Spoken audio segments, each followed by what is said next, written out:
എല്ലാവർക്കും meso P S സിയുടെ മറ്റൊരു ക്ലാസ്സിലേക്ക് സ്വാഗതം. അപ്പം നമ്മളിത് SCERT സീരീസിൻ്റെ ഒരു ക്ലാസ് ആയിട്ടാണ് നടന്നുകൊണ്ടിരിക്കുന്നത്. ഇതിൽ ഓൾറെഡി കുറച്ച് SCERT ചാപ്റ്റേഴ്സ് അപ്ലോഡ് ചെയ്തിട്ടുണ്ട്. അപ്പോൾ ക്ലാസ്സുകൾ കണ്ടു നോക്കുക. അതിൽ നിങ്ങൾക്ക് ഇഷ്ടപ്പെടുവാണെങ്കിൽ വീഡിയോ ലൈക്ക് ചെയ്യുക, സബ്സ്ക്രൈബ് ചെയ്യുക, ഒന്ന് നമ്മളെ ചാനൽ പ്രോത്സാഹിപ്പിക്കാം. ഇന്ന് നമ്മൾ പഠിക്കുന്നത് 8ാം ക്ലാസ്സിലെ 13ാമത്തെ ചാപ്റ്റർ ആയിട്ടുള്ള പുതിയ രാഷ്ട്രങ്ങൾ കെട്ടിപ്പടുക്കുന്നു പറഞ്ഞിട്ടുള്ള ഒരു ചാപ്റ്ററാണ്. ഇതിൽ നമുക്ക് മെയിനായിട്ട് പഠിക്കാനുള്ളത് അമേരിക്ക, റഷ്യ, ചൈന തുടങ്ങിയ രാജ്യങ്ങളിലൊക്കെ നടന്നിട്ടുള്ള സ്വാതന്ത്ര്യ സമരത്തിലെ കുറച്ച് ഭാഗങ്ങളാണ്. ആദ്യം നമുക്കിവിടെ നമ്മുടെ അമേരിക്കയിലെ സ്വാതന്ത്ര്യ പ്രഖ്യാപനത്തിലെ ചില ഭാഗങ്ങളാണ് തന്നിട്ടുള്ളത്. അത് വായിച്ചു നോക്കാം. എല്ലാ മനുഷ്യരും തുല്യരായി സൃഷ്ടിക്കപ്പെട്ടിരിക്കുന്നു. അവരുടെ സൃഷ്ടാവ് എല്ലാവർക്കും ഒഴിവാക്കാനാകാത്ത ചില അവകാശങ്ങൾ നൽകിയിട്ടുണ്ട്. ജീവിതം, സ്വാതന്ത്ര്യം, ജീവിത സൗഖ്യം എന്നിവയ്ക്കുള്ള അവകാശങ്ങൾ അവയിൽ ഉൾപ്പെടുന്നവയാണ്. ഈ അവകാശങ്ങൾ നേടിയെടുക്കാൻ ഭരിക്കപ്പെടുന്നവരുടെ അംഗീകാരം ലഭിച്ച ഭരണകൂടങ്ങൾ രൂപീകരിക്കപ്പെടണം.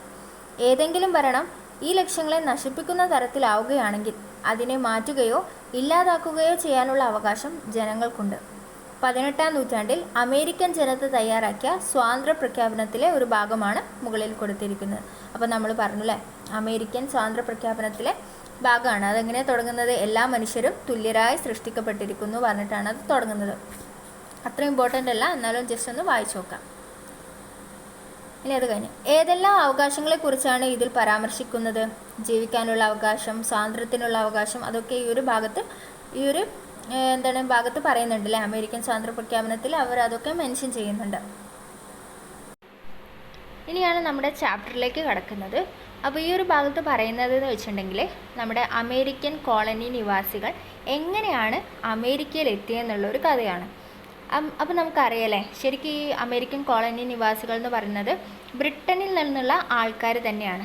ബ്രിട്ടനിലെ മതപീഡനങ്ങളൊക്കെ സഹിക്കാൻ പറ്റാതെ ആയപ്പോൾ അവർ വേറൊരു ഭാഗത്തേക്ക് മാറി താമസിച്ചവരാണ് പിന്നീട് അമേരിക്കയിലെ colony നിവാസികളായിട്ട് മാറ്റപ്പെട്ടത്.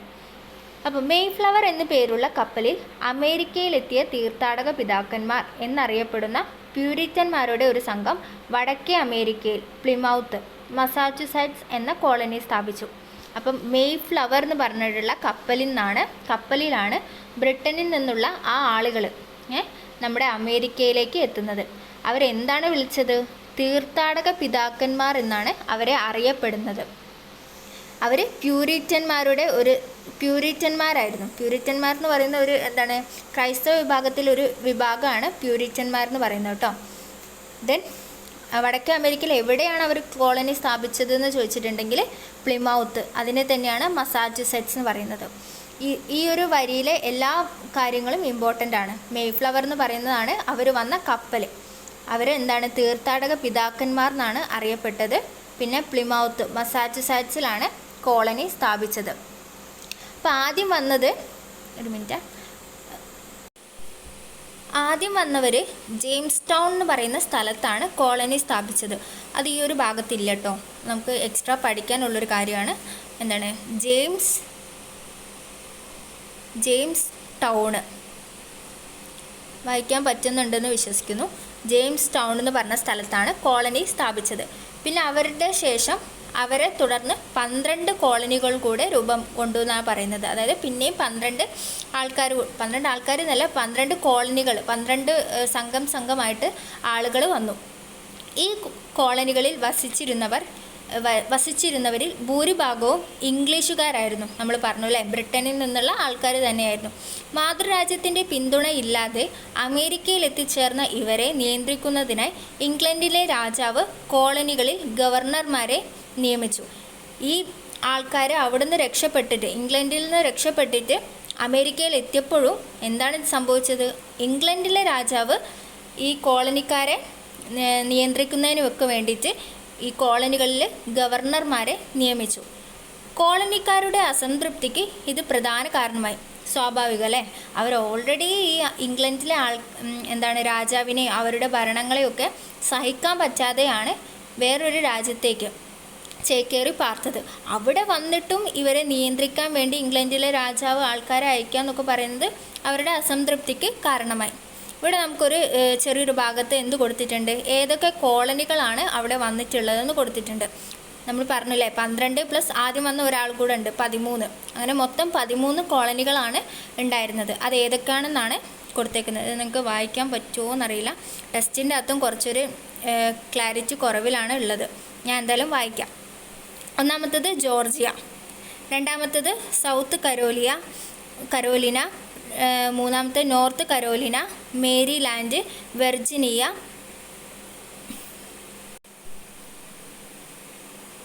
Delaware, New Jersey, Pennsylvania, Connecticut, Rhode Island, Massachusetts, New York, New Hampshire.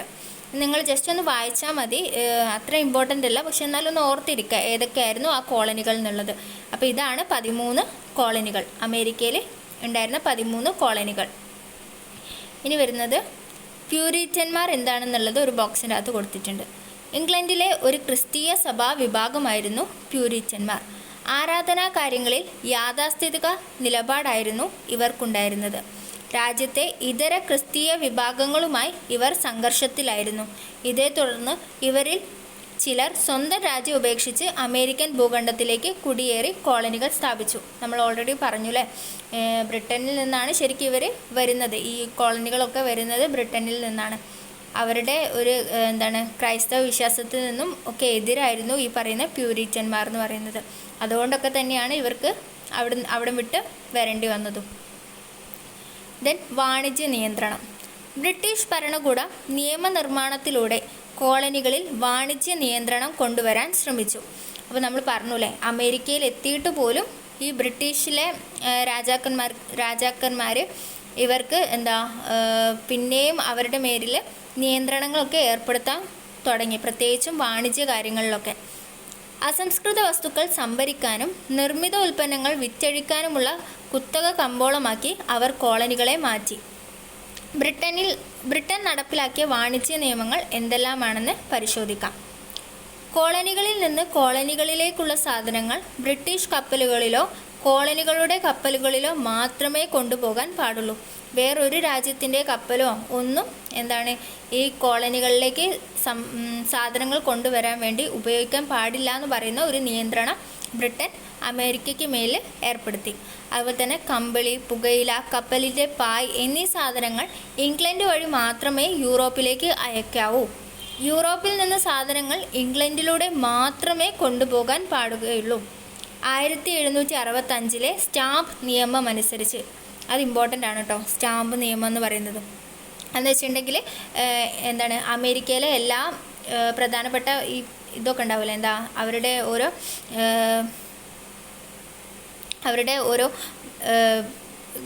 അതിന് നമ്മുടെ ഓരോ പേപ്പേഴ്സൊക്കെ ഉണ്ടാവില്ല, ഇമ്പോർട്ടൻ്റ് ആയിട്ടുള്ള പേപ്പേഴ്സൊക്കെ, അതിൻ്റെ അകത്തൊക്കെ ബ്രിട്ടൻ്റെ സ്റ്റാമ്പ് പതിപ്പിക്കണം എന്നുള്ളതാണ് ശരിക്കും സ്റ്റാമ്പ് ആക്ട് എന്ന് പറയുന്നത്.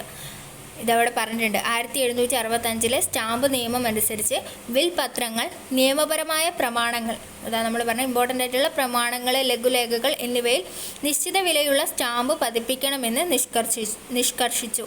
ഫ്രഞ്ചുകാരുടെ ആക്രമണത്തിൽ നിന്ന് കോളനികളെ സംരക്ഷിക്കാൻ ബ്രിട്ടന് ചെലവായ തുക തിരിച്ചു പിടിക്കുന്നതിനായാണ് അധിക നികുതി ഏർപ്പെടുത്തിയത്.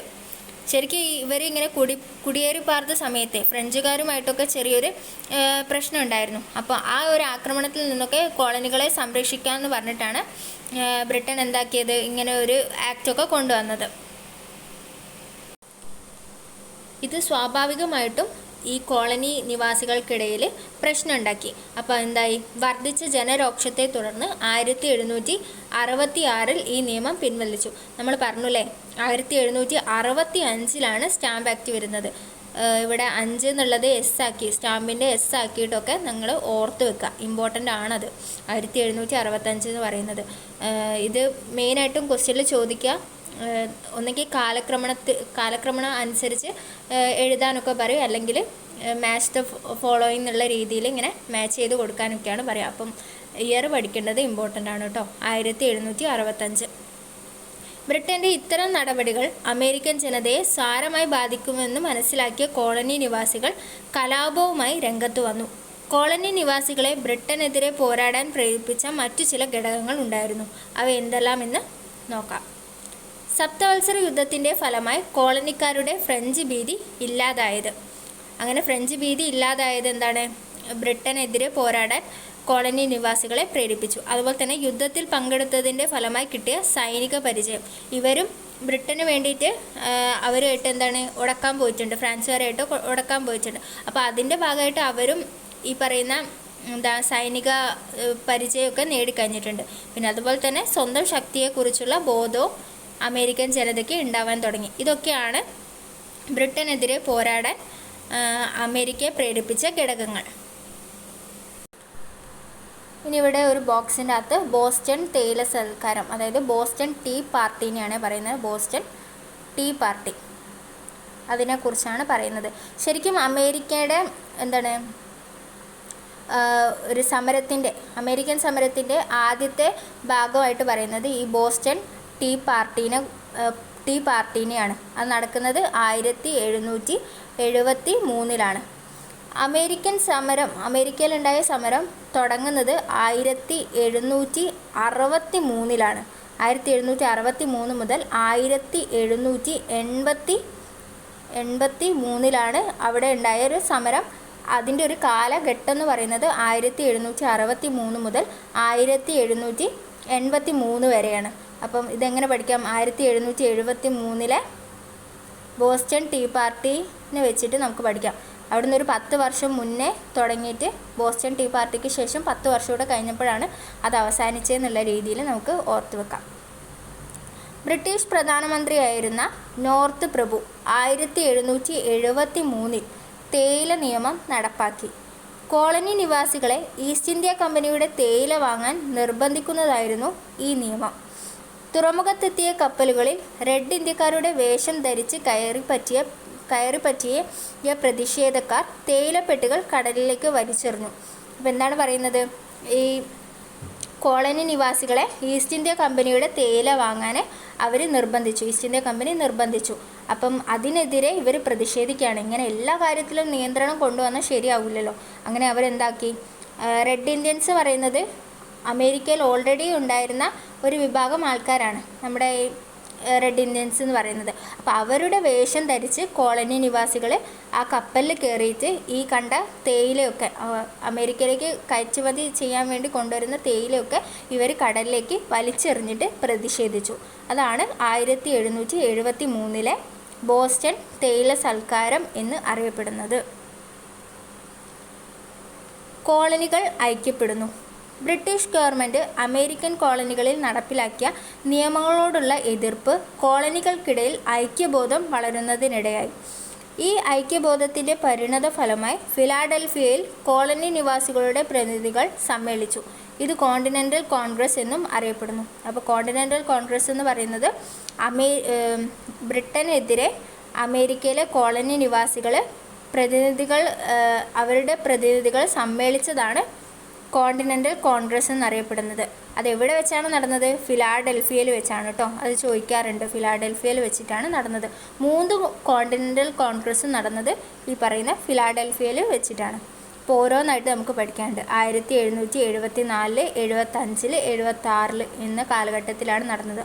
നമ്മൾ നേരത്തെ പറഞ്ഞ ബോസ്റ്റൺ ടീ പാർട്ടി എന്നാണ് നടന്നത്. അത് 73 അല്ലേ. ടീ എന്ന് പറയുന്നതിൽ 3 അക്ഷരമല്ല ഉള്ളത്. അത് വെച്ചിട്ട് നമുക്ക് 1773 എന്നുള്ളത് ഓർത്തെടുക്കാം. അത് കഴിഞ്ഞിട്ടാണ് ഫിലാഡൽഫിയയിലെ കോണ്ടിനെൻ്റൽ കോൺഗ്രസ്. ആദ്യത്തെ കോണ്ടിനെൻ്റൽ കോൺഗ്രസിൻ്റെ പ്രത്യേകത എന്താണെന്ന് വെച്ചിട്ടുണ്ടെങ്കിൽ ജോർജിയ ഒഴികെയുള്ള 12 കോളനികളും പങ്കെടുത്തു. മൊത്തം 13 കോളനികളാണെന്ന് നമ്മൾ പറഞ്ഞു. അതിൽ ജോർജിയ ഒന്നാമത്തെ കോണ്ടിനെൻ്റൽ കോൺഗ്രസ്സിൽ പങ്കെടുത്തിട്ടില്ല. അത് ഓർത്ത് വെക്കണേ. അത് ചോദിക്കും. ഏത് കോളനിയാണ് ആദ്യത്തെ കോണ്ടിനെൻ്റൽ കോൺഗ്രസ്സിൽ പങ്കെടുക്കാത്തത് ചോദിച്ചാൽ ജോർജിയ. ഫിലാഡൽഫിയയിൽ വെച്ചിട്ട് നടന്നു. അതിൻ്റെ ഫലമായിട്ട് പരാതികൾ പരിഹരിക്കപ്പെടുന്നതുവരെ ബ്രിട്ടനുമായുള്ള വ്യാപാരം നിർത്തിവെക്കാൻ കോളനികൾ തീരുമാനിച്ചു. ഇനി രണ്ടാമത്തെ എന്നാണ്? അതിന് തൊട്ട് അടുത്ത വർഷം 1775 ബ്രിട്ടീഷ് രാജാവിന് ഒലിവ് ബ്രാഞ്ച് പെറ്റീഷൻ നൽകി. ജോർജ് വാഷിങ്ടണിനെ അമേരിക്കൻ സൈന്യത്തിൻ്റെ തലവനായി നിയമിച്ചു. ബ്രിട്ടനുമായി യുദ്ധം ആരംഭിച്ചു. ഇതൊക്കെയാണ് രണ്ടാം കോണ്ടിനെൻ്റൽ കോൺഗ്രസിൻ്റെ പ്രത്യേകത. ഈ ഒലിവ് ബ്രാഞ്ച് പെറ്റീഷൻ ഏതുമായിട്ട് ബന്ധപ്പെട്ടിരിക്കുന്നു എന്ന് ചോദിക്കാറുണ്ട്. അത് അമേരിക്കൻ സമരം അല്ലെങ്കിൽ അമേരിക്കൻ റവല്യൂഷനായിട്ടാണ് ബന്ധപ്പെട്ടിരിക്കുന്നത്. നമുക്ക് എങ്ങനെ ഓർത്തിരിക്കാമെന്ന് വെച്ചിട്ടുണ്ടെങ്കിൽ ഒലിവ് എന്നൊക്കെ പറയുന്നത് അത്യാവശ്യം വില കൂടിയിട്ടുള്ള ഒരു സാധനമാണെന്ന് ഒന്ന് സങ്കല്പിക്കുക. അപ്പോൾ അതൊക്കെ കിട്ടുന്നത് അമേരിക്കയിലാണ് എന്നുള്ള രീതിയിലൊന്ന് കണക്ട് ചെയ്ത് വെക്കുക. ഒലിവ് ബ്രാഞ്ച് പെറ്റീഷൻ അത് ഏത് കോണ്ടിനെൻ്റൽ കോൺഗ്രസ്സിലാണ്? 1775 രണ്ടാം കോണ്ടിനെൻ്റൽ കോൺഗ്രസ്. ഫിലാഡൽഫിയയിലാണ് 3 നടക്കുന്നത്, അത് മറന്നു പോകരുത്. ഇനി മൂന്നാമത്തേത് 1776 പ്രസിദ്ധമായ സ്വാതന്ത്ര്യ പ്രഖ്യാപനം നടത്തി. ഇത് എഴുതി തയ്യാറാക്കിയത് തോമസ് ജെഫേഴ്സൺ ആണ്. അപ്പോൾ തോമസ് ജെഫേഴ്സൺ ആണ് എന്തെഴുതി തയ്യാറാക്കിയത്? അമേരിക്കയിലെ സ്വാതന്ത്ര്യ പ്രഖ്യാപനം. അമേരിക്കയിലെ 3ാമത്തെ പ്രസിഡൻ്റ് ആയിരുന്നു കേട്ടോ തോമസ് ജെഫേഴ്സൺ. അപ്പോൾ 3ാമത്തെ കോണ്ടിനെൻ്റൽ കോൺഗ്രസ്സിലാണ് എന്ത് എഴുതി തയ്യാറാക്കുന്നത്? അമേരിക്കയുടെ സ്വാതന്ത്ര്യ പ്രഖ്യാപനം എഴുതി തയ്യാറാക്കിയത് ആരാണ്? Thomas Jefferson. ഇമ്പോർട്ടൻ്റ് ആണ് കേട്ടോ. ഇനി ഇവിടെ ഒരു പോർഷൻ ഉണ്ട്. അതെന്താണെന്ന് വെച്ചിട്ടുണ്ടെങ്കിൽ സപ്തവത്സര യുദ്ധം. അത് ആരൊക്കെ തമ്മിലാണ് നടന്നതെന്നുള്ളത് ഒന്ന് ഓർത്ത് വെക്കുക. ബ്രിട്ടനും ഫ്രാൻസും തമ്മിലാണ് സപ്തവത്സര യുദ്ധം നടന്നത്. ബ്രിട്ടനും ഫ്രാൻസും തമ്മിലാണ് സപ്തവത്സര യുദ്ധം. ഏത് വർഷമാണ്? 1756 56 ആരംഭിച്ച യുദ്ധം 1763 പാരീസ് സന്ധിയോടെ അവസാനിച്ചു. 1756 ആരംഭിച്ച യുദ്ധം 1763 പാരീസ് സന്ധിയോടെ അവസാനിച്ചു. ഏത്? സപ്തവത്സര യുദ്ധം. ഇനി ഒലിവ് ബ്രാഞ്ച് പെറ്റീഷൻ എന്ന് പറയുന്നത് എന്താണെന്നാണ് കൊടുത്തേക്കുന്നത്. ബ്രിട്ടനുമായുള്ള യുദ്ധം ഒഴിവാക്കുക എന്ന ലക്ഷ്യത്തോടെ രാജാവിനോടുള്ള തങ്ങളുടെ വിശ്വസ്തത പ്രഖ്യാപിച്ചുകൊണ്ട് കോളനി നിവാസികൾ നൽകിയ പരാതിയാണിത്. ഇതിലൂടെ 1765 ശേഷം പാസാക്കിയ നിയമങ്ങൾ പിൻവലിക്കണമെന്നും അവർ ആവശ്യപ്പെട്ടു. 1765 ഏത് നിയമമായിരുന്നു ഉണ്ടായിരുന്നത്? നമ്മൾ പറഞ്ഞിട്ടുണ്ടായിരുന്നു, നമ്മുടെ സ്റ്റാമ്പ് ആക്ട് 1765. അതിന് ശേഷവും കുറച്ച് ആക്റ്റുകൾ ഉണ്ടായിരുന്നു കേട്ടോ. ഏതൊക്കെയാണെന്ന് വെച്ചിട്ടുണ്ടെങ്കിൽ നമ്മുടെ ടൗൺഷെൻഡ് ആക്ട് അങ്ങനെയൊക്കെ പറഞ്ഞ കുറച്ച് ആക്റ്റുകളുണ്ട്. അത് ഈ ഒരു ചാപ്റ്ററിനകത്ത് പറയാത്തതുകൊണ്ട് ഞാൻ പ്രത്യേകം എടുത്ത് പറയുന്നില്ല. അങ്ങനെ കുറച്ച് ആക്റ്റുകൾ ഉണ്ടായിരുന്നു എന്നുള്ളത് ഓർത്ത് വെക്കുക. അതുപോലെ ക്വാർട്ടറിങ് ആക്ട് എന്നൊക്കെ പറഞ്ഞ കുറച്ച് ആക്റ്റുകളുണ്ട്. ആ ക്വാർട്ടറിങ് ആക്റ്റും വരുന്നത് 1765. 2 ആക്റ്റുകൾ 1765 സ്റ്റാമ്പ് ആക്റ്റും ക്വാർട്ടറിങ് ആക്റ്റും.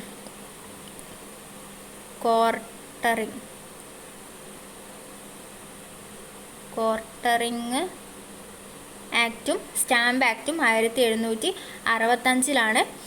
അതെന്ന് പറയുന്നത് പ്രത്യേകിച്ച് ഒന്നുമില്ല. നമ്മുടെ ബ്രിട്ടൻ്റെ സൈന്യമില്ലേ, അത് അമേരിക്കയിൽ നിർത്തുന്നതിന് വേണ്ടിയിട്ട് അമേരിക്കക്കാർ ഈ അതിൻ്റെ ചിലവുകളൊക്കെ വഹിക്കണം എന്ന് പറഞ്ഞിട്ടുള്ള ഒരു ആക്റ്റാണ് ക്വാർട്ടറിങ് ആക്ട്. അതുപോലെ ടൗൺഷെൻഡ് ആക്ട് 1767.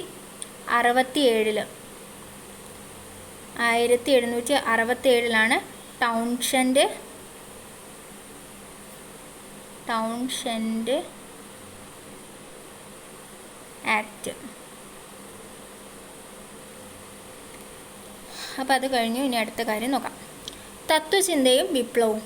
അമേരിക്കൻ ജനതയെ സ്വാധീനിച്ച തത്വചിന്തകരും അവരുടെ ആശയങ്ങളും എന്തെല്ലാമാണെന്ന് പരിശോധിക്കാം. അപ്പോൾ നമ്മൾ പറഞ്ഞ പോലെ ഇവിടെ ഇങ്ങനെ അമേരിക്കയിൽ പ്രശ്നങ്ങൾ നടന്നുകൊണ്ടിരിക്കുകയാണ്. അപ്പോൾ അതിൻ്റെ ഇടയിൽ കുറേ തത്വചിന്തകന്മാരുണ്ടായിട്ട് അവരുടെ ആശയങ്ങളും ബുക്കിലൊക്കെ എഴുതുന്നതും അങ്ങനെയൊക്കെ ആയിട്ടുള്ള ആശയങ്ങളും ഈ അമേരിക്കൻ ജനതയെ ബ്രിട്ടനെതിരെ പോരാടാൻ വേണ്ടിയിട്ട് ഹെൽപ്പ് ചെയ്തു. അതിലാദ്യം പറയുന്നത് ജെയിംസ് ഓട്ടിസിൻ്റെ പ്രാതിനിധ്യമില്ലാതെ നികുതിയില്ല. എങ്ങനെ ഓർത്ത് വെക്കാം? നികുതി പറയാൻ ടാക്സ് ഇല്ല എന്ന് പറയാം. അപ്പോൾ ടാക്സ് നമ്മൾ തരൂലെന്ന് ആര് പറയുന്നു? അമേരിക്ക പറയുന്നു. ടാക്സ് ഇല്ല, ഓടിക്കോ. ടാക്സ് ഒന്നും തരാൻ പറ്റില്ല, വേണമെങ്കിൽ ഓടിക്കോ. അങ്ങനെയാണ് പറയുന്നത്. അമേരിക്ക ബ്രിട്ടനോട് പറയാം, ഓടിക്കോ, ഞങ്ങൾ ടാക്സ് ഒന്നും തരില്ല. അതിൽ നിന്ന് പ്രാതിനിധ്യമില്ലാതെ നികുതിയില്ല. ജെയിംസ് ഓട്ടിസ് അതെന്നാണ് കേട്ടോ ഓടിക്കോ പറഞ്ഞത്.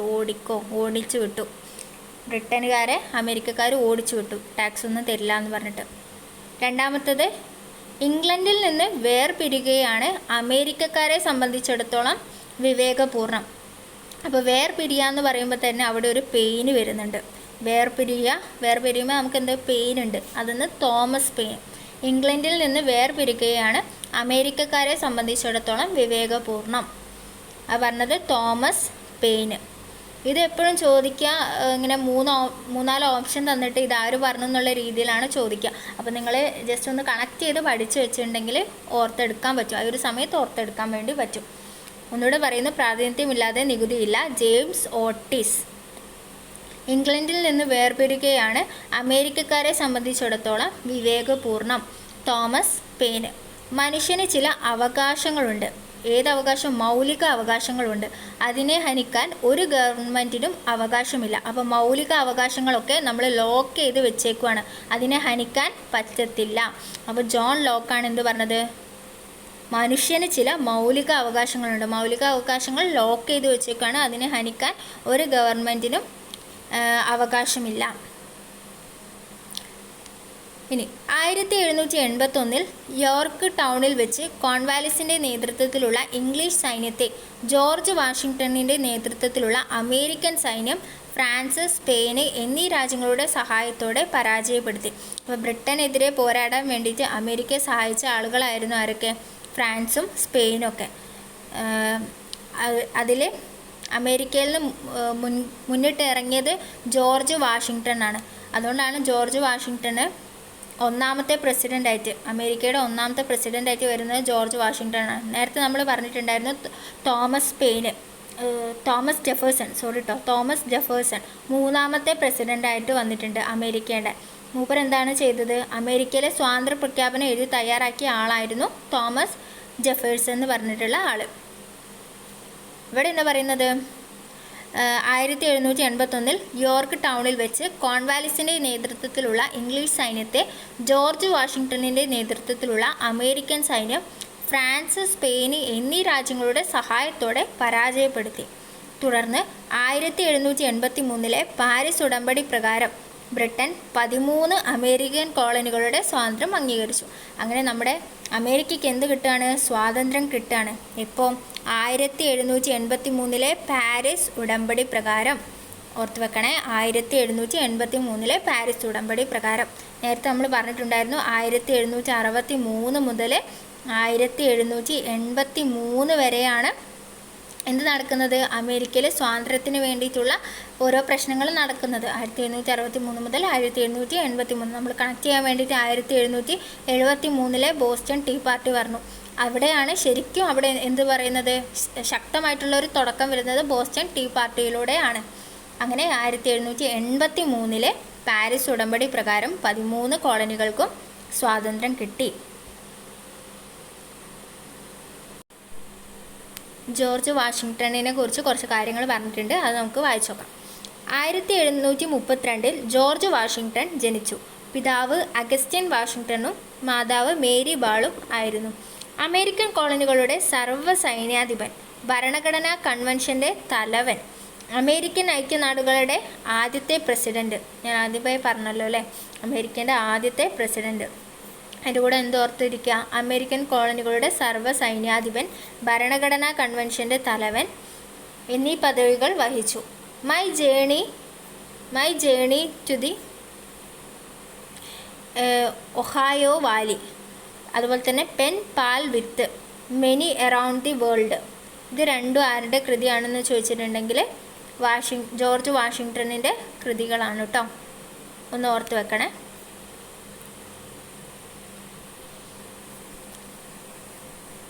ഇനി പുതിയ ഭരണഘടന തയ്യാറാക്കുന്നു എന്ന് പറഞ്ഞു.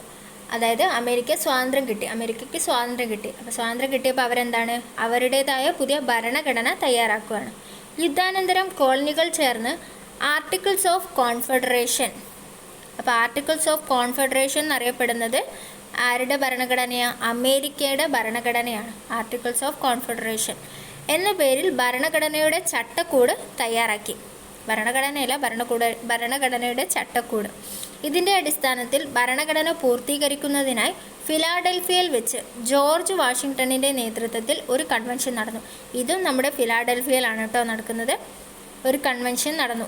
ഈ കൺവെൻഷൻ തയ്യാറാക്കിയ ഭരണഘടന അനുസൃതമായി അമേരിക്കൻ ഐക്യനാടുകളുടെ പ്രഥമ പ്രസിഡന്റായി ജോർജ് വാഷിങ്ടണിനെ തിരഞ്ഞെടുത്തു. അമേരിക്കൻ ഐക്യനാടുകളിലെ ഭരണഘടനയുടെ പ്രധാന സവിശേഷതകൾ എന്തെല്ലാമായിരുന്നുവെന്ന് നോക്കാം. ഫെഡറൽ മാതൃകയിലുള്ള ഒരു ലിഖിത ഭരണഘടനയാണ് അമേരിക്കയുടേത്. അപ്പോൾ ഫെഡറൽ മാതൃക എന്ന് പറയുമ്പോൾ നമ്മുടെ ഇന്ത്യനെ സംബന്ധിച്ച് നോക്കുകയാണെങ്കിൽ ഫെഡറൽ മാതൃക പറയുമ്പോൾ കേന്ദ്രത്തിനും, നമ്മുടെ ഇവിടെ കേന്ദ്രമുണ്ട് സംസ്ഥാനമുണ്ട്, കേന്ദ്രത്തിനും സംസ്ഥാനത്തിനും തുല്യ പരിഗണന നൽകുന്ന ഒരു രാഷ്ട്രമാണ് ഇന്ത്യ. അതുപോലുള്ള ഒരു ഫെഡറൽ മാതൃക തന്നെയാണ് അമേരിക്കയും പിന്തുടർന്നത്. ഫെഡറൽ മാതൃകയിലുള്ള ഒരു ലിഖിത ഭരണഘടനയാണ് അമേരിക്കയുടേത്. ലിഖിതമാണ് കേട്ടോ, അമേരിക്കയുടേത് ലിഖിത ഭരണഘടനയാണ്. ഇതനുസരിച്ച് യൂണിയനിൽ ചേരുന്ന ഓരോ സംസ്ഥാനത്തിനും സ്വന്തമായ ചില അധികാരങ്ങൾ ഉണ്ടായിരുന്നു. നമ്മൾ പറഞ്ഞില്ലേ, നമ്മൾ ഇപ്പോൾ ഒരു കേന്ദ്രം എടുക്കുകയാണെങ്കിൽ കേന്ദ്രവും സംസ്ഥാനവും ഉണ്ടെങ്കിൽ രണ്ടിനും അതിൻ്റേതായ അധികാരങ്ങളും ഉണ്ടാവും. അതാണ് ഈ ഫെഡറൽ പോളിസിയുടെ ഒരു ബെനിഫിറ്റ് എന്ന് പറയുന്നത്. ലോകത്തിലെ ഏറ്റവും ചെറിയ ഭരണഘടന, ഇമ്പോർട്ടൻ്റ് കേട്ടോ, ഏറ്റവും ചെറിയ ഭരണഘടന ഏതാണെന്ന് വെച്ചിട്ടുണ്ടെങ്കിൽ അമേരിക്കൻ ഭരണഘടനയാണ്. വിദേശകാര്യം, യുദ്ധം, അന്തർ സംസ്ഥാന വാണിജ്യം, നാണയം തുടങ്ങിയവയിൽ കേന്ദ്ര ഗവൺമെൻറ്റിനാണ് അധികാരം. ഇങ്ങനത്തെ കാര്യങ്ങളൊക്കെ ആരാണ് നോക്കുന്നത്? കേന്ദ്രമാണ്. ബാക്കിയെല്ലാം സംസ്ഥാനം ഉണ്ടെങ്കിൽ സംസ്ഥാനങ്ങൾക്കും നോക്കാം. കേന്ദ്ര ഗവൺമെൻറ്റിൽ സ്റ്റേറ്റ് ഗവൺമെൻറ്റുകൾക്കും പ്രാതിനിധ്യം ഉണ്ടായിരുന്നു. ഗവൺമെൻറ്റിൻ്റെ 3 ശാഖകളായ കോൺഗ്രസ്, പ്രസിഡൻറ്റ്, കോടതി. നമ്മുടെ ഇവിടെ നോക്കുകയാണെങ്കിൽ ഇന്ത്യയിലൊക്കെ ലെജിസ്ലേറ്റീവ് ആണല്ലേ, അതിന് പകരമായിട്ട് അമേരിക്കയിൽ എന്തുണ്ട്? കോൺഗ്രസ് ഉണ്ട്. പിന്നെ പ്രസിഡൻറ്റ്, കോടതി എന്നിവയുടെ അധികാരങ്ങളെ വേർതിരിച്ചിരിക്കുന്നു. എന്തൊക്കെയാണ് നമ്മൾ പറഞ്ഞത്? ഫെഡറൽ മാതൃകയിലാണ്, പിന്നെ ഏറ്റവും ചെറിയ ഭരണഘടനയാണ്, അതും ലിഖിത ഭരണഘടനയാണ്. വിദേശകാര്യം, യുദ്ധം, അന്തർ സംസ്ഥാന വാണിജ്യം, നാണയം തുടങ്ങിയവയിൽ കേന്ദ്ര ഗവൺമെൻറ്റിനാണ് അധികാരം. കേന്ദ്ര ഗവൺമെൻറ്റിൽ സ്റ്റേറ്റ് ഗവൺമെൻറ്റുകൾക്കും പ്രാതിനിധ്യം ഉണ്ടായിരുന്നു. ഗവൺമെൻറ്റിൻ്റെ 3 ശാഖകളായ കോൺഗ്രസ്, അതൊന്ന് ഓർത്ത് വെക്കട്ടോ, എങ്ങാനും ചോദിച്ചാലോ. നമ്മുടെ ഇവിടെ ലെജിസ്ലേറ്റീവിന് പകരം അമേരിക്കയിൽ എന്താണെന്നൊക്കെ ചോദിച്ചിട്ടുണ്ടെങ്കിൽ കോൺഗ്രസ്, പിന്നെ അതുപോലെ പ്രസിഡൻറ്റ്, കോടതി എന്നിവയുടെ അധികാരങ്ങളെ വേർതിരിച്ചിരിക്കുന്നു. വിപ്ലവാനന്തരം സാമ്പത്തിക, വ്യാവസായിക, വിദ്യാഭ്യാസ, ശാസ്ത്ര, സാങ്കേതിക മേഖലകളിൽ അമേരിക്ക നേടിയ വളർച്ച ഒരു കാലഘട്ടത്തിൽ സ്വതന്ത്രമായി ജീവിക്കാനായി പോരാടിയ ജനതയെ ഒരു പ്രധാന ലോകശക്തിയെ വളർന്നു വരാൻ സഹായിച്ചു. അമേരിക്കൻ സ്വാതന്ത്ര്യ സമരം ലോകത്തിന് സുപ്രധാന സംഭാവനകൾ നൽകി. അവ എന്തെല്ലാമെന്ന് നോക്കാം. ലോകമെമ്പാടുമുള്ള കോളനി വിരുദ്ധ സമരങ്ങൾക്ക് ഊർജം പകർന്നു. അപ്പോൾ അമേരിക്ക സ്വാതന്ത്ര്യമായപ്പോൾ അത് മറ്റുള്ള ഇതുപോലെ ബ്രിട്ടൻ്റെയും അതുപോലെ വേറെ രാജ്യങ്ങളുടെയൊക്കെ ചൂഷണം നേരിടുന്ന മറ്റ് കോളനി രാജ്യങ്ങൾക്ക് അതൊരു ഊർജം പകർന്നു. ആദ്യത്തെ എഴുതപ്പെട്ട ഭരണഘടന നിലവിൽ വന്നു. നമ്മൾ പറഞ്ഞില്ലേ, അമേരിക്കയുടെ ആണ് ആദ്യത്തെ എഴുതപ്പെട്ട ഭരണഘടന എന്ന് പറയുന്നത്. ആധുനിക റിപ്പബ്ലിക്കൻ ഭരണം എന്ന ആശയം ലോകത്തിന് നൽകി. അതുപോലെ തന്നെ ഫെഡറൽ ഗവൺമെൻറ് എന്ന ആശയവും ലോകത്തിന് സംഭാവന ചെയ്തു. ഇതൊക്കെയാണ് അമേരിക്കൻ സ്വാതന്ത്ര്യ സമരത്തിൻ്റെ അതുകൊണ്ടുണ്ടായ ഒരു ഇൻഫ്ലുവൻസ് എന്ന് പറയുന്നത്. ആഭ്യന്തര കലാപവും ഐക്യവും ഇവിടെ പറയുന്നുണ്ട്. അടിമത്തം തെറ്റല്ലെങ്കിൽ മറ്റൊന്നും തെറ്റല്ല. അത് ശരിയാണല്ലേ, അടിമത്താണ് ഏറ്റവും വലിയ തെറ്റ്. അമേരിക്കൻ സംസ്ഥാനങ്ങൾ തമ്മിലുള്ള ഭിന്നതയുടെ അടിസ്ഥാന കാരണങ്ങളിൽ ഒന്നിനെക്കുറിച്ച് എബ്രഹാം ലിങ്കൺ പറഞ്ഞ വാക്കുകൾ ശ്രദ്ധിച്ചുവല്ലോ. ഇതാര് പറഞ്ഞ വാക്കാണ് ചോദിച്ചിട്ടുണ്ടെങ്കിൽ നമ്മുടെ എബ്രഹാം ലിങ്കൺ പറഞ്ഞതാണ്. വിപ്ലവാനന്തരം അമേരിക്കൻ ഐക്യനാടുകൾ നേരിട്ട ഏറ്റവും സങ്കീർണമായ സംഭവമായിരുന്നു ആഭ്യന്തര യുദ്ധം. ഇതിലേക്ക് നയിച്ച പശ്ചാത്തലം, പ്രധാന കാരണങ്ങൾ എന്നിവ പരിശോധിക്കാം. ഇവിടെ വടക്കേ അമേരിക്കൻ സംസ്ഥാനങ്ങളിലെ പ്രത്യേകതയും പറയുന്നുണ്ട്, അതുപോലെ തെക്കേ അമേരിക്കൻ സംസ്ഥാനങ്ങളിലെ പ്രത്യേകതയും. വടക്കേ അമേരിക്കയിൽ എങ്ങനെയായിരുന്നു വെച്ചിട്ടുണ്ടെങ്കിൽ വ്യവസായവും വാണിജ്യവും ഒക്കെ ആയിരുന്നു അവിടുത്തെ പ്രധാന മേഖല. എന്നാൽ അതേ സ്ഥാനത്ത് തെക്കേ അമേരിക്കയിലേക്ക് വരുമ്പോൾ കൃഷിയായിരുന്നു പ്രധാന മേഖല. അതുപോലെ തന്നെ സംഘടിത തോട്ടങ്ങളുടെ സാന്നിധ്യവും തെക്കേ അമേരിക്കയിൽ ഉണ്ടായിരുന്നു. വടക്കേ അമേരിക്കയിൽ വ്യാവസായിക ഉൽപ്പന്നങ്ങൾക്ക് വേണ്ടി മറ്റുള്ളവരെ ആശ്രയിച്ചിരുന്നില്ല. കാരണം വ്യവസായമായിരുന്നല്ലോ വടക്കേ അമേരിക്കയിലെ പ്രധാന മേഖല. അതേ സ്ഥാനത്ത് തെക്കേ അമേരിക്കയിൽ വരുമ്പോൾ വ്യവസായശാലകൾ വളരെ കുറവായിരുന്നു. കാരണം കൃഷിയാണ് അവിടെ. വ്യവസായ ഉൽപ്പന്നങ്ങൾക്ക് വേണ്ടി വടക്കൻ സംസ്ഥാനങ്ങളെയോ ഇംഗ്ലണ്ടിനെയോ ആശ്രയിക്കണമെന്നായിരുന്നു തെക്കേ അമേരിക്കയിൽ. വടക്കേ അമേരിക്കയിൽ വിദ്യാഭ്യാസത്തിനൊക്കെ പ്രാധാന്യം നൽകിയിരുന്നു. അവരെന്തായിരുന്നു? സാക്ഷരതയിൽ മുന്നിട്ട് നിന്നിരുന്നു. എന്നാൽ തെക്കേ അമേരിക്കയിൽ വിദ്യാഭ്യാസത്തിന് പ്രാധാന്യം നൽകിയിട്ടുമില്ല, അതുപോലെ സാക്ഷരതയിൽ അവർ പിന്നിലും ആയിരുന്നു. അടിമത്തം. 19-ാം നൂറ്റാണ്ടിൻ്റെ ആരംഭകാലം വരെ യൂറോപ്യർ ആഫ്രിക്കയിൽ നിന്ന് കാർഷിക ആവശ്യങ്ങൾക്ക് അടിമകളെ അമേരിക്കയിലേക്ക് കൊണ്ടുവന്നിരുന്നു. അപ്പോൾ അമേരിക്കയിൽ നിന്നൊക്കെ കാർഷിക ആവശ്യങ്ങൾക്ക് വേണ്ടിയിട്ട് അടിമകളെ അമേരിക്കയിലേക്ക് കൊണ്ടുവന്നിരുന്നു. വടക്കൻ സംസ്ഥാനങ്ങളിലെ ജനങ്ങൾ അടിമത്ത വ്യവസ്ഥയെ നിരുത്സാഹപ്പെടുത്തി. സാക്ഷരതയൊക്കെയുള്ള ആളുകളാണ്. അതുകൊണ്ട് അവർ ഇങ്ങനത്തെ കാര്യങ്ങളൊന്നും പ്രോത്സാഹിപ്പിച്ചില്ല. ജോൺ വൂൾമാൻ്റെ നേതൃത്വത്തിൽ അടിമത്ത വ്യവസ്ഥ അവസാനിപ്പിക്കുക എന്ന ലക്ഷ്യത്തോടെ വളരെ മുമ്പ് തന്നെ പ്രവർത്തനങ്ങൾ ആരംഭിച്ചിരുന്നു. അദ്ദേഹത്തിൻ്റെ പ്രവർത്തന ഫലമായി 1808 അടിമകളെ ഇറക്കുമതി ചെയ്യുന്നത് അമേരിക്കയിൽ നിരോധിച്ചു. അപ്പോൾ 1808 അടിമത്ത നിരോധനം എവിടെ വരുന്നത്? അമേരിക്കയിൽ വരുന്നത്. 1808. 808 പറയുമ്പോൾ 8ൻ്റെ പണി എടുക്കുമ്പോൾ അല്ലേ, നമ്മൾ 8ൻ്റെ പണി കിട്ടുമ്പോഴാണ് നമ്മൾ അടിമകളായി പോകുന്നത്. അങ്ങനെ എന്തെങ്കിലുമൊക്കെ ഒന്ന് കണക്ട് ചെയ്ത് വെക്കുക. 1808. അടിമത്തത്തിന് അനുകൂലമായി നിന്ന തെക്കൻ സംസ്ഥാനങ്ങൾ തോട്ടം കൃഷിയുടെ നിലനിൽപ്പിന് അടിമത്തം ആവശ്യമാണെന്നും അതിനാൽ അവരെ മോചിപ്പിക്കുന്നത് രാജ്യത്തിന് ആപത്താണെന്നും വാദിച്ചു. എന്നാൽ ഒരു മനുഷ്യർ മറ്റൊരു മനുഷ്യനെ സ്വന്തം സ്വത്താക്കി മാറ്റുന്നത് അമേരിക്കൻ ഭരണഘടനയുടെ ആദർശങ്ങൾക്ക് വിരുദ്ധമാണെന്ന് വടക്കൻ സംസ്ഥാനങ്ങൾ അഭിപ്രായപ്പെട്ടു. അടിമത്ത വിരുദ്ധ പത്രമായ ദി ലിബറേറ്റ് എന്തിനെ കുറിച്ച് പ്രതിപാദിക്കുന്നു വെച്ചിട്ടുണ്ടെങ്കിൽ അടിമത്ത വിരുദ്ധ പത്രമാണത്, ദ ലിബറേറ്റ്. അതുപോലെ തന്നെ മിസ്സിസ് ഹാരിയോട്ട് ബീച്ചർ സ്ലോവിൻ്റെ അങ്കിൾ ടോംസ് ക്യാബിൻ, അത് ചോദിച്ച ക്വസ്റ്റ്യനാണ്. അങ്കിൾ ടോംസ് ക്യാബിൻ എഴുതിയത് Mrs Harriet Beecher Stowe. Mrs Harriet Beecher സ്റ്റോവിൻ്റെ അങ്കിൾ ടോംസ് ക്യാബിനും അടിമത്ത വിരുദ്ധ കാര്യമാണ് പറയുന്നത്. അടിമത്തത്തിനെതിരെയുള്ള കാര്യങ്ങളാണ് പറയുന്നത്. ഇത് വടക്കൻ സംസ്ഥാനങ്ങളും തെക്കൻ സംസ്ഥാനങ്ങളും തമ്മിലുള്ള സംഘർഷം വർദ്ധിപ്പിച്ചു. അടിമത്തത്തിനെ കുറിച്ചുള്ള ഈ ഒരു കാര്യം അവർ തമ്മിലുള്ള സംഘർഷം വർദ്ധിപ്പിച്ചു. ഒരു മനുഷ്യൻ അന്യൻ്റെ സമ്പൂർണ്ണ അധികാരത്തിന് വിധേയനായി തീരുന്ന അവസ്ഥയാണ് അടിമത്തം എന്ന് ലീഗ് ഓഫ് നേഷൻസ് നിർവചിച്ചിട്ടുണ്ട്. പരാജിതരായ ശത്രുക്കളെ തടവുകാരായി പിടിച്ചും വ്യക്തികളെ വിലയ്ക്ക് വാങ്ങിയും അടിമകളാക്കിയിരുന്നു. 16ാം നൂറ്റാണ്ടിൽ യൂറോപ്യൻ രാജ്യങ്ങളുടെ കോളനി വികസനത്തോടെ ആഫ്രിക്കയിൽ നിന്ന് വൻതോതിൽ അടിമകളെ അമേരിക്കയിലേക്ക് കൊണ്ടുവന്നു. അടിമത്തം അവസാനിപ്പിക്കാൻ പ്രതിജ്ഞാബദ്ധമായിരുന്ന റിപ്പബ്ലിക്കൻ പാർട്ടിയുടെ നേതാവായിരുന്നു എബ്രഹാം ലിങ്കൺ. ഇദ്ദേഹം 1860 പ്രസിഡന്റ് സ്ഥാനത്തേക്ക് തിരഞ്ഞെടുക്കപ്പെട്ടു. തുടർന്ന് തെക്കൻ കരോലിനയുടെ നേതൃത്വത്തിൽ 13 സംസ്ഥാനങ്ങൾ യൂണിയനുമായുള്ള ബന്ധം അവസാനിപ്പിച്ചു. അവർ തങ്ങളുടെ അവകാശങ്ങൾ സംരക്ഷിക്കുന്നതിനായി കോൺഫെഡറേറ്റ് സ്റ്റേറ്റ്സ് ഓഫ് അമേരിക്ക എന്ന പുതിയൊരു സഖ്യം സ്ഥാപിച്ചു. എന്നാൽ വടക്കൻ സംസ്ഥാനങ്ങൾ യൂണിയനിൽ നിന്ന് വേറിട്ടു പോകുന്നതിനുള്ള അവകാശത്തെ ചോദ്യം ചെയ്തു. ഇത് ആഭ്യന്തര യുദ്ധത്തിലേക്ക് നയിച്ചു. 1861 കോൺഫെഡറേറ്റ് സ്റ്റേറ്റുകളും യൂണിയൻ സ്റ്റേറ്റുകളും തമ്മിലുള്ള യുദ്ധം പൊട്ടിപ്പുറപ്പെട്ടു. 1863 ഗെറ്റിസ്ബർഗ് യുദ്ധത്തിൽ യൂണിയൻ സ്റ്റേറ്റുകൾ അന്തിമ വിജയം നേടി. ഇതൊന്ന് ഓർത്ത് വെച്ചോളൂ. ഗെറ്റിസ്ബർഗ് യുദ്ധം അത് അമേരിക്കക്കാർ തമ്മിൽ തന്നെയുള്ള യുദ്ധമാണ് കേട്ടോ, ഗെറ്റിസ്ബർഗ് യുദ്ധം.